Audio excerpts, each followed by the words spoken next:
Hi friends, मुठ्ठल Joshi या व्हिडिओमध्ये आपण सार्वजनिक आरोग्य विभाग भरतीच्या संदर्भात अतिशय महत्त्वाचा असा अपडेट पाहणार आहोत। आणि भरती घेण्यासाठी अजून एक पाऊल पुढे पडलेलं आहे।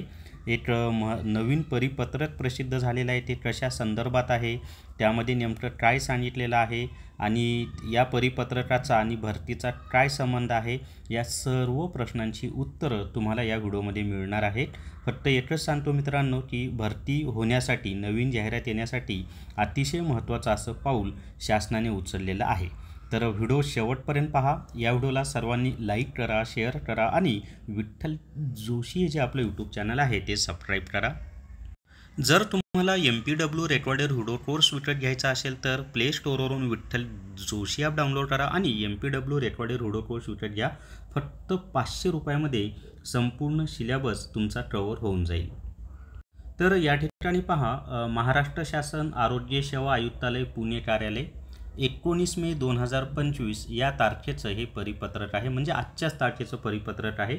आणि कुणाला लिहिलेलं आहे तर हे जे आपले सहसंचालक आहेत, उपसंचालक आहेत, जिल्हा शल्य चिकित्सक आहेत, वरिष्ठ वैज्ञानिक अधिकारी आहेत, या सर्वांना हे परिपत्रक त्यांनी पाठवलेलं आहे। विषय काय आहे तर गट क संवर्गाचे सेवा प्रवेश नियम तयार करण्यासाठी समित्या गठीत करण्याबाबत। तुम्हाला आठवतंय का की 2021 मध्ये फार मोठा गोंधळ झाला आपल्या भरतीमध्ये, भ्रष्टाचार झाला, खूप जणांना अटक झाली। मग त्याच्यानंतरनं जाहिरात यायच्या आधी आत्ता जशा क्रिया सुरू आहेत ना शासन स्तरावर, तसंच त्यावेळेला सुद्धा सुरू होतं आणि मग 2023 मध्ये ती जाहिरात आलेली होती आपली। ठीक आहे, मग आता तसंच चालू आहे। आता तुम्हाला प्रश्न पडला असेल हे सेवा प्रवेश नियम कशासाठी असतात, तर ते सर्व मी तुम्हाला सांगणार आहे। मी आधीच सांगितलं व्हिडिओ शेवटपर्यंत पहा म्हणजे तुम्हाला सर्व गोष्टी कळतील। आणि नवीन भरती काढायची आहे म्हणून हे सेवा प्रवेश नियम ठरवले जात आहेत। आपल्याकडे जिल्हा परिषदची 2023 मध्ये जाहिरात आली, तर ती जाहिरात यायच्या अगोदरनं नवीन सेवा प्रवेश नियम ठरवलेले होते, सिलेबस ठरवलेला होता आणि नंतर लगेच जाहिरात आली। सार्वजनिक आरोग्य विभागामध्ये सुद्धा परीक्षेचा पॅटर्नच त्यांनी बदलून टाकला होता। 60-40 जो होता त्याच्याऐवजी 80-20 केला। परीक्षेच्या अगोदरच या सर्व गोष्टींचे निर्णय घेतले आणि नंतर जाहिरात आली। सेम आता तसंच घडत आहे पहा। मग आता हे सेवा प्रवेश नियम कशासाठी असतात ते पण मी तुम्हाला सांगतो, फक्त विषय समजून घ्या। ठीक आहे, इथे पहा आता विषयांकित प्रकरणी सार्वजनिक आरोग्य विभागाच्या अंतर्गत माननीय आयुक्त आरोग्य सेवा मुंबई यांच्या अधिपत्याखालील गट क संवर्गातील पदांचे सेवा प्रवेश नियम हे 10 ते 15 वर्षापूर्वीचे आहेत। सेवा प्रवेश नियम कधीचे आहेत? 10 ते 15 वर्षांपूर्वीचे। परिणामी तेव्हाची परिस्थिती व आत्ताच्या परिस्थितीमध्ये मोठ्या प्रमाणात बदल झालेले आहेत। त्यामुळे सेवा प्रवेश नियमात बदल किंवा सुधारणा करणे आवश्यक आहे।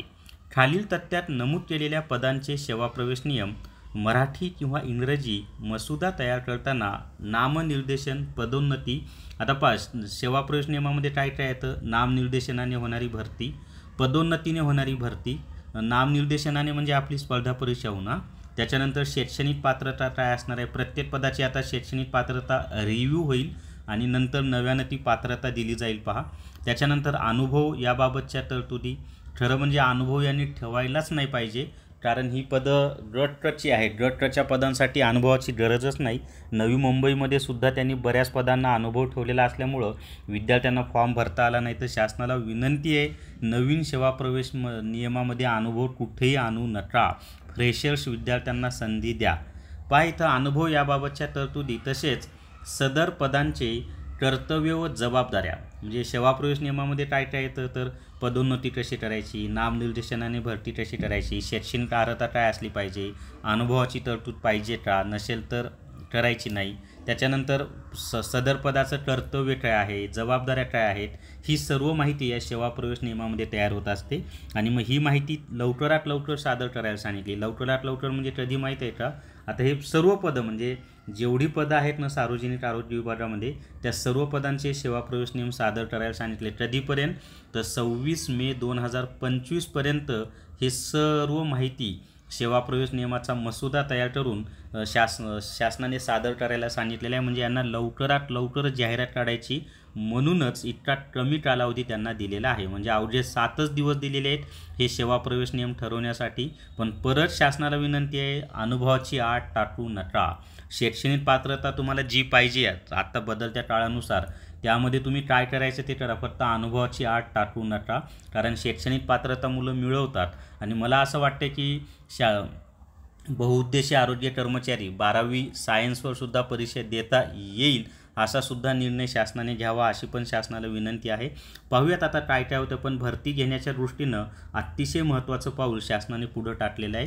हे सेवाप्रवेश नियम ठरले की मग परत एकदा हे होईल, काय बिंदू नामावली तयार होईल, म्हणजे कोणत्या कॅटेगरीच्या किती जागा रिक्त आहेत वगैरे, आणि त्या बिंदू नामावलीला मग ती मान्यता भेटेल शासनाची, आणि मग त्यानंतर लगेच जाहिरात येण्याची प्रोसेस सुरू होईल. आणि ही परीक्षा TCS कंपनीमार्फत घेतली जाईल.